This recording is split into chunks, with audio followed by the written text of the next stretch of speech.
Hi sir, good morning sir. मैं जावेद बोल रहा हूँ विकाराबाद से। मैं विनिंग टीम में हूँ सर, वेस्टेज विनिंग टीम में।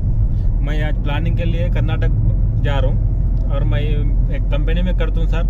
कंपनी में करते हुए भी मैं पार्ट टाइम जॉब से कर रहा हूँ ये वेस्टेज में। आज मैं कर्नाटक जा रहा हूँ सर। हमारा अपलाइन डायमंड लेवल में है sir, Bhupat Reddy sir. Hi good morning అందరికి, ఆల్ లీటర్ గుడ్ మార్నింగ్ అండి. నా పేరు Bhupat Reddy, diamond direct level ఉన్నాను.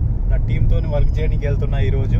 సో ఫుల్ హ్యాపీగా ఉన్నది, ఎందుకంటే ఎక్కడ కూడా మనము డ్యూటీ చేసినా ఏది చేసినా ఇంత ఫ్రీగా ఉండదు అన్నమాట. ఎందుకంటే ఎగ్జైట్మెంట్, కొత్త కారు కంపెనీ త్రూ కార్ వచ్చింది, కార్లో వెళ్తున్నాం ప్లాన్కు. ఈ వీడియో ఎవరైతే చూస్తున్నారో ప్రతి ఒక్కరికి అవకాశం ఉంది. ఈ వీడియో ఎవరైతే షేర్ చేస్తున్నారో కింద నంబర్ వచ్చే నంబర్ కాల్ చేయండి, మెసేజ్ పెట్టండి. Thank you. విష్ వెళ్తాం. Thank you sir. साजिद भाई है, साजिद भाई एक बार बात करो। हाय बोल. हाय कर्नाटक, मेरा नाम अब्दुल साजिद है